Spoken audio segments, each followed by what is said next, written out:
ಕಬ್ಬಿನ ಬೆಲೆ ಏರಿಕೆಯನ್ನು ಆಗ್ರಹಿಸಿ ಕಾಗವಾಡ ಶೆಡ್ಬಾಳ್ ಪಟ್ಟಣದಲ್ಲಿ ರಸ್ತೆಗೆ ಟೈರ್ಗೆ ಬೆಂಕಿ ಹಚ್ಚಿ ರೈತರು ಸೇರಿದಂತೆ ವಿವಿಧ ಸಂಘಟನೆಯವರು ಪ್ರತಿಭಟನೆ ನಡೆಸಿದ್ರು. ಇನ್ನು ಕಾಗವಾಡ ಪಟ್ಟಣದಲ್ಲಿ ವಕೀಲರ ಸಂಘ ಸೇರಿ ಕನ್ನಡ ಪರ ಸಂಘಟನೆಯವರು ಕೂಡ ಧರಣಿ ನಿರತ ರೈತರಿಗೆ ಸಾಥನ್ನ ನೀಡಿದ್ರು. ಇನ್ನು ಈ ಸಮಯದಲ್ಲಿ ಮಾತನಾಡಿದ ಶೀತಲ್ ಪಾಟೀಲ್, ಕರ್ನಾಟಕದಲ್ಲಿ ಕಳೆದ 8 ದಿನಗಳಿಂದ ರೈತರು ಬಿಸಿಲು ಚಳಿ ಮಳೆಯನ್ನ ಲೆಕ್ಕಿಸದೆ ಪ್ರತಿಭಟನೆ ನಡೆಸುತ್ತಿದ್ದು, ಇದೀಗ ಸರ್ಕಾರ ಎಚ್ಚೆತ್ತುಕೊಂಡು ಬೆಂಬಲ ಬೆಲೆಯಾಗಿ 3,500 ರೂಪಾಯಿ ಘೋಷಿಸಬೇಕು ಎಂದರು. ಇನ್ನು ಗಡಿ ಭಾಗದಲ್ಲಿ ರೈತರು ಮಹಾರಾಷ್ಟ್ರದಲ್ಲಿ ಸಕ್ಕರೆ ಕಾರ್ಖಾನೆ 3,700 ರೂಪಾಯಿ ಕೊಡಿ ರೈತರು ಪಟ್ಟು ಹಿಡಿದಿದ್ದು, ಒಂದು ವೇಳೆ ಯೋಗ್ಯ ದರ ಕೊಟ್ಟರೆ ಈ ಭಾಗದ ಸಕ್ಕರೆ ಕಾರ್ಖಾನೆಗಳಿಗೆ ಕಬ್ಬು ಕಳಿಸುವ ರೈತರು ಮಹಾರಾಷ್ಟ್ರಕ್ಕೆ ಕಳಿಸಲು ನಿರ್ಧರಿಸಲಾಗುವುದು ಎಂದರು. ಇನ್ನು ಈ ಸಮಯದಲ್ಲಿ ರೈತರು ಎತ್ತಿನ ಬಂಡಿ ಹಾಗೂ ಬಾರುಕೋಲು ರಸ್ತೆಗೆ ಬಾರಿಸುವ ಮೂಲಕ ಸರ್ಕಾರಕ್ಕೆ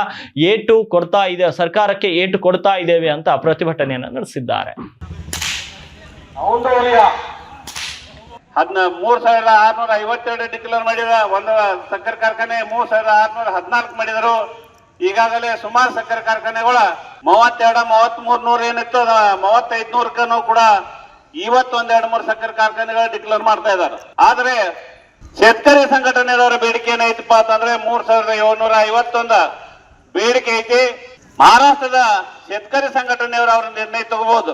ಅವ್ರು ಎಷ್ಟು ನಿರ್ಣಯ ತಗೊಂಡ ನಮ್ದು ಮುಗಿತ್ತು ಅಂತ ಹೇಳ್ತಾರೋ ಅವತ್ತಿನ ದಿವಸ ಅಲ್ಲಿ ಸಕ್ಕರೆ ಕಾರ್ಖಾನೆಗಳು ಪ್ರಾರಂಭ ಮಹಾರಾಷ್ಟ್ರದಲ್ಲಿ ಆಗಲಿ, ಆದ ನಂತರ ನಮ್ಮಲ್ಲಿ ಕಬ್ಬ ಕಡಿಯುವಂತ ವ್ಯವಸ್ಥೆ ಆಗ್ಬೇಕು. ಆಯ್ತು ಬಲ್ ಡಿಕ್ಲೇರ್ ಆಯ್ತು ಅಂತೇಳಿ ಇಲ್ಲಿ ಕಬ್ಬ ಕಡಿಲಿಕ್ಕೆ ನಾವು ಒಂದ್ ವೇಳೆ ನಮ್ಮ ರೈತರ ಪ್ರಾರಂಭ ಮಾಡಿದ್ದೇ ಆದ್ರೆ ನಮ್ಮ ಕರ್ನಾಟಕದಲ್ಲಿ ನಾವು ಹೋರಾಟ ಮಾಡ್ತಾ ಇದೀವಿ. ಏನ್ ನೇತೃತ್ವ ವಹಿಸ್ಕೊಂಡು 8 ದಿವಸದಿಂದ ಬಿಸಿಲ ಮಳೆ ಅನ್ನೋದನ್ನ ರಾಜ್ಯ ಹೆದ್ದಾರಿ ಮೇಲೆ ಅವರ ಅಲ್ಲೇ ಊಟ ತಿಂಡಿ ಮಾಡಿ ಅಲ್ಲೇ ಏನು ಮಲ್ಕೊಂಡ ಆ ಹೋರಾಟ ಮಾಡ್ತಿರುವಂತ ರೈತರಿಗೆ ನಾವು ಅನ್ಯಾಯ ಮಾಡಿದಂಗ ಆಗ್ತದ. ದಯಮಾಡಿ ಮಹಾರಾಷ್ಟ್ರದ ಬಾರ್ಡರ್ ಇರುವಂತ ಶೆಡ್ಬಾಳ್ ಇರ್ಬೋದು, ಕಾಗವಾಡ, ಸಿರುಗುಪ್ಪಿ, ಜುಗುಳು, ಮಂಗಾವತಿ, ಶಾಪುರ್ ಈ ಭಾಗದ ಸಾಕಷ್ಟು ಕಬ್ಬ ಮಹಾರಾಷ್ಟ್ರ ಹೋಗ್ತದ.